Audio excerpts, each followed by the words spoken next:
In the red dusk over northern Burkina Faso, a predator drone sliced through silence until it didn't. A single streak of fire, then impact, metal cracked, dust swallowed, and when the wreckage cooled, one truth burned through the smoke. It wasn't French, it wasn't American, it was Israeli. Coded navigation logs, Hebrew lettering on stabilizers, and deep in the fuselage, target coordinates. Uranium fields near Gossi untouched, unlisted, unclaimed.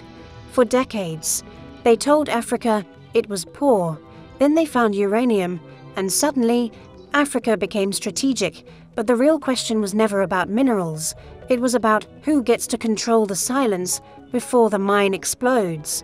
Why would a Middle Eastern power, thousands of miles away, fund insurgents in the Sahel? Why would rebel commanders carry encrypted radios tuned to Tel Aviv? Why would a drone from Jerusalem crash on Burkinabe soil? Because someone miscalculated. They thought the continent would blink. But in Ouagadougou, a different story was being written. One not in ink, but in resolve.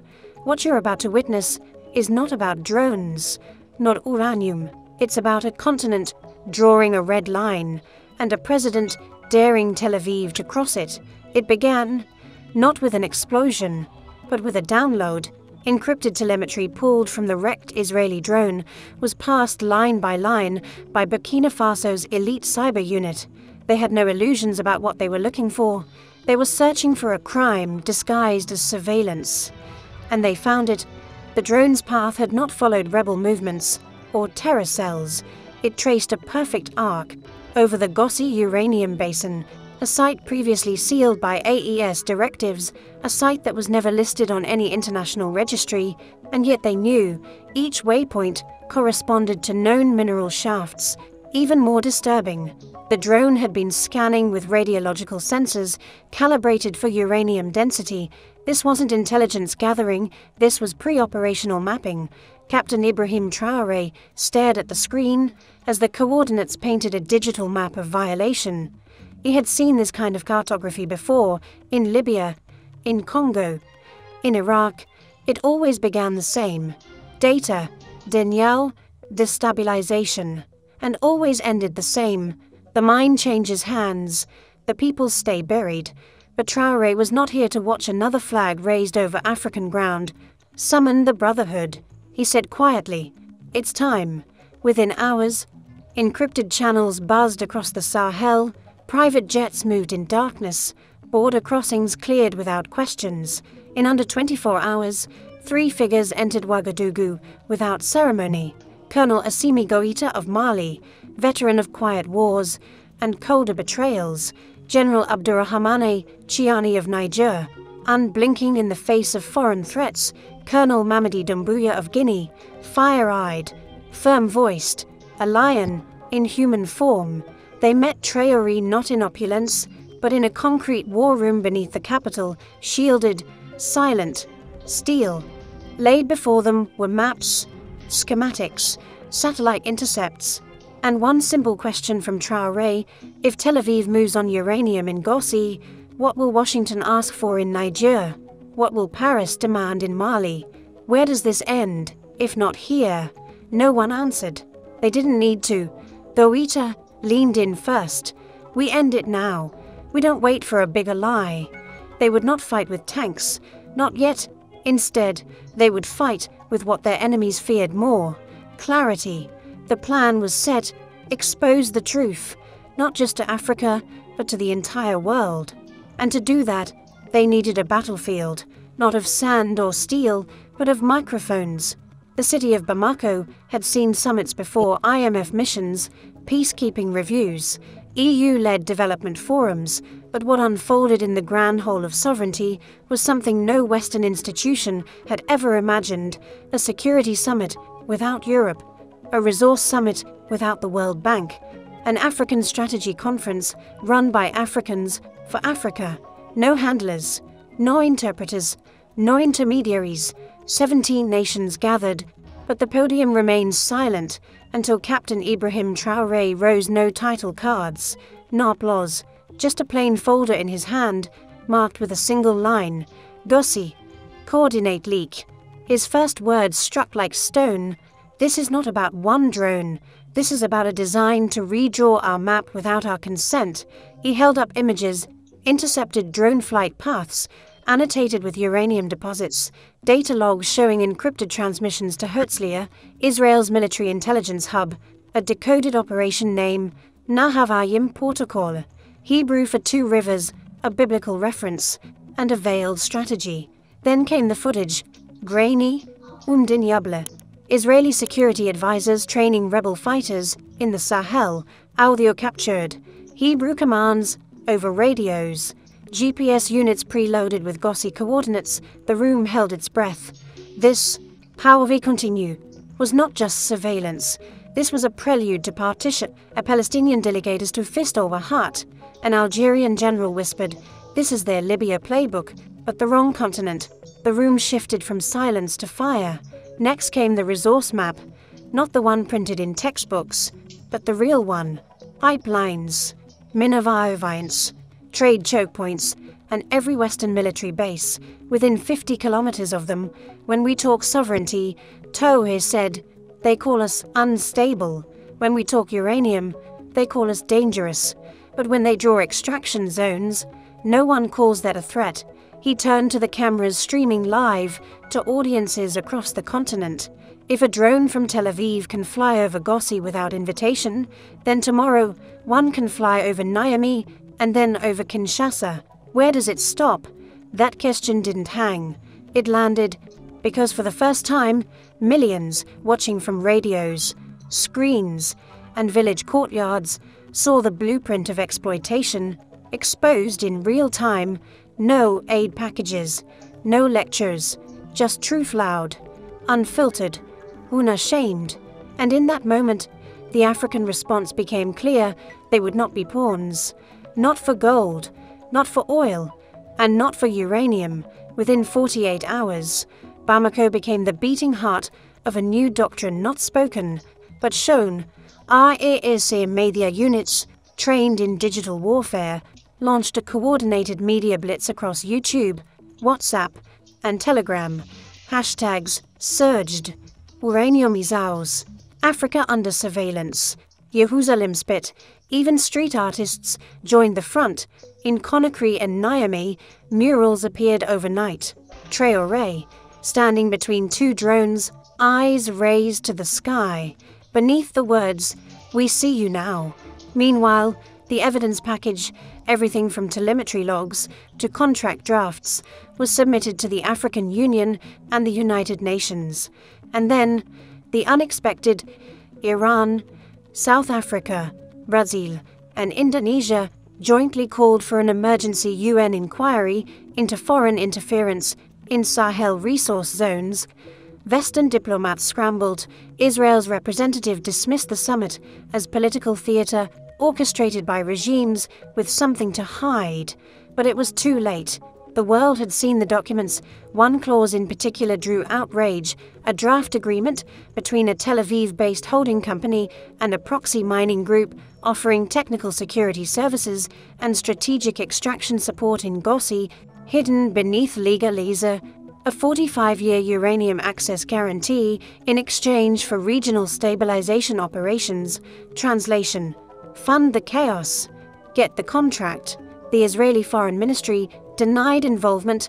Netanyahu's spokesperson said the government had no knowledge of such arrangements. But Africa didn't need confirmation.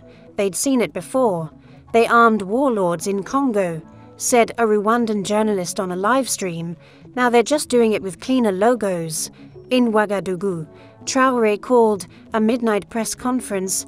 No flags, no anthem, just him, seated behind a table with one sentence written across the front: if Tel Aviv wants uranium, it will have to talk to Africa, not through rebels, not through drones, but through dignity. He stared into the lens. To Israel, we say this: we are not your frontier, we are not your fuel, and we will not sell uranium to those who mine suffering before they mine stone. Then, in a moment unscripted and unforgettable, he held up a small rock, raw uranium ore wrapped in cloth, This is not a weapon. Until you make it one. The image of Traoré holding raw uranium in his palm rippled through the world like thunder wrapped in silence.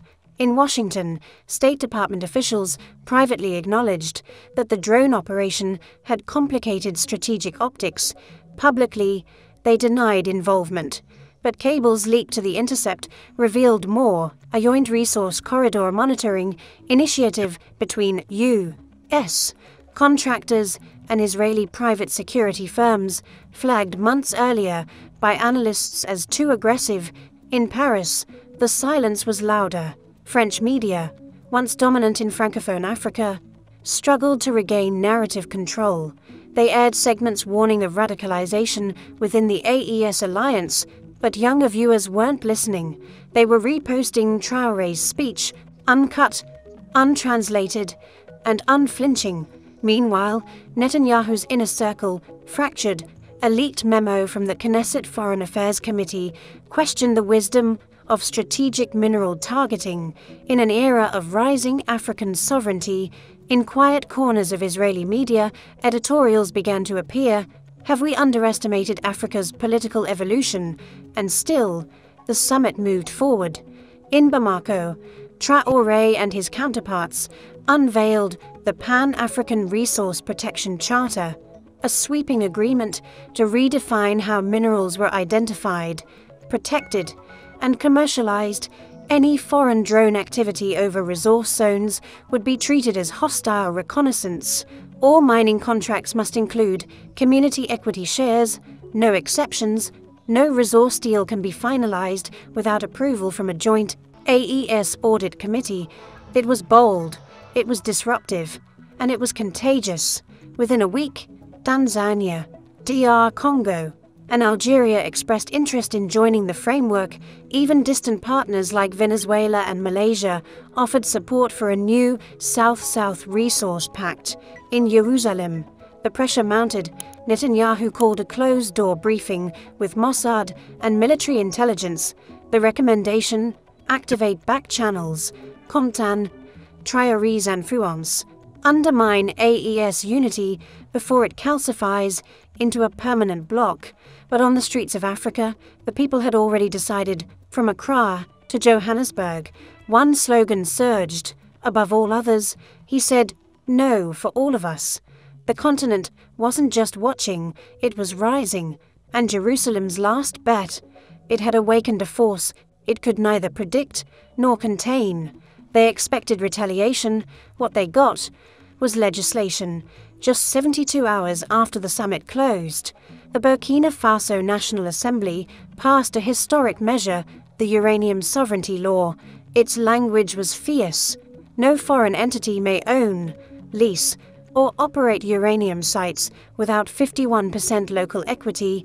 All uranium exports must pass through an AES-certified valuation platform, bypassing Paris, London, and Washington. Violations would be prosecuted not as civil infractions, but as acts of economic sabotage. And it wasn't just legal firepower.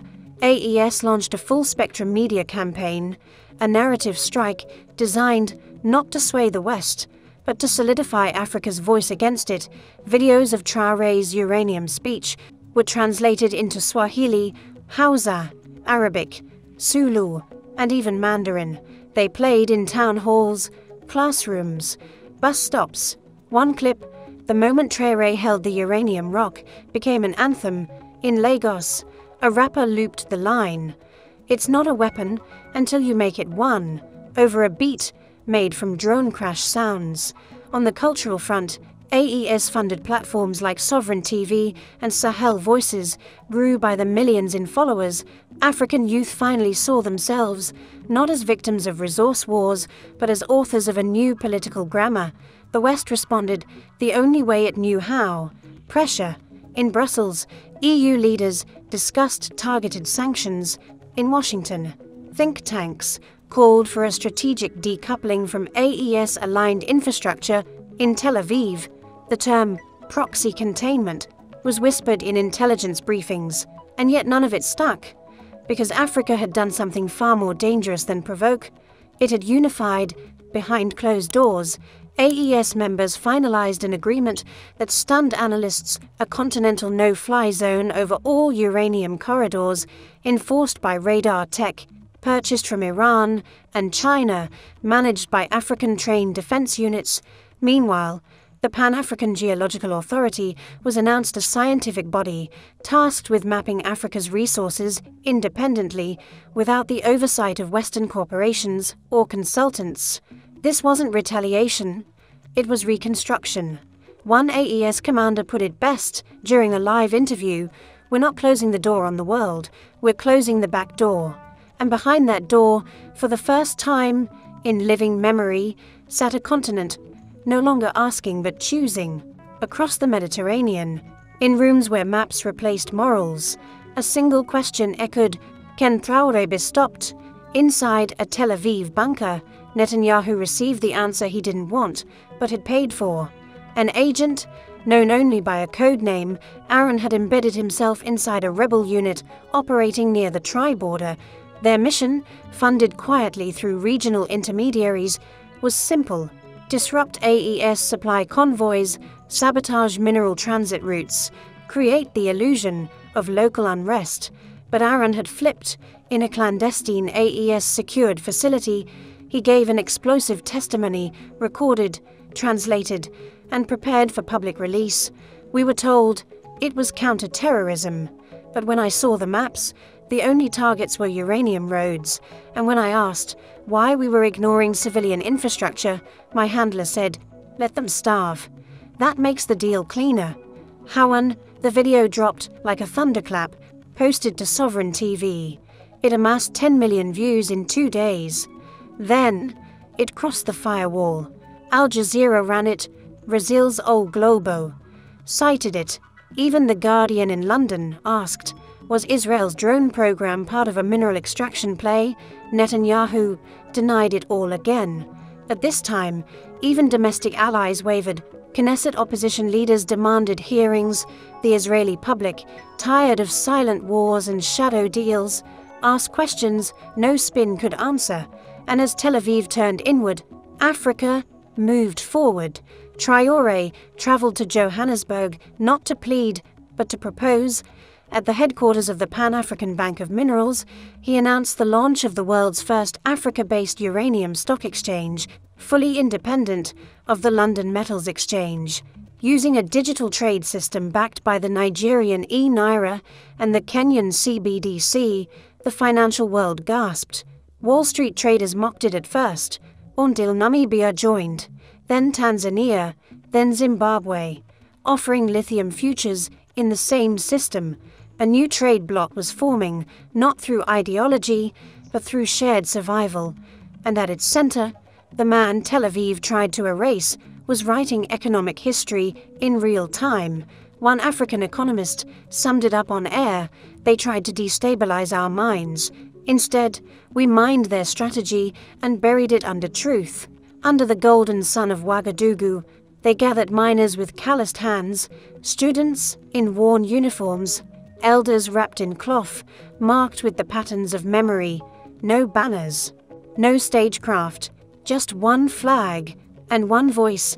Captain Ibrahim Traoré walked alone to the podium, not in uniform, not with guards, just a single folder in his hand. Inside was the final decree, ratified by the AES General Assembly, countersigned by community councils from 27 regions, and translated into 6 languages. Its title, the Resource Freedom Act. Its first line, no mineral beneath African soil shall be owned, priced, or moved without the consent of its people. It wasn't just law, it was memory put in motion. He looked over the crowd. The silence was full not with fear, but with force. For decades, he began. We were told our worth lay beneath our feet, but our true power has always been above ground in our unity, in our voice, in the names they tried to erase. He paused, raised the folder. This is not revenge, this is realignment. We do not wish for conflict, but we will no longer tolerate quiet colonization. Then he turned, pointed east, toward Jerusalem. Not in anger, but in clarity, to those who tried to buy our uranium with instability, to those who fund rebels and call it strategy, to those who trade minerals for silence, he lifted the Burkinabe flag high. We see you now, and we're not blinking. Thunderous drums broke the stillness, not choreographed but spontaneous. From Dakar to Addis Ababa, the speech played on radios, phones, stadium screens. In Nairobi, a school rewrote their motto, "Dignity before deals." In Accra, a church choir replaced its hymn with a local song titled, "He Said No," and in diaspora, communities from Paris to Atlanta, Afghans surged. If they fear him, we should follow him. Traoré was no longer just a president. He had become a principle, the principle that Africa is no longer a pit to be mined, but a mine to be heard, that uranium is not a curse, but a contract written in the blood of history, now signed by the will of a new generation. And to the world that once drew red lines across its deserts, Burkina Faso had drawn one back, not with weapons, not with aid, but with unapologetic sovereignty. We did not ask for permission to be free. Traoré declared in his final line, "We stood up to win it." If you believe that Traoré didn't just say no for Burkina Faso, but for every nation tired of theft disguised as diplomacy, share this story. Subscribe to this channel to witness an Africa rising, not in rage, but in truth,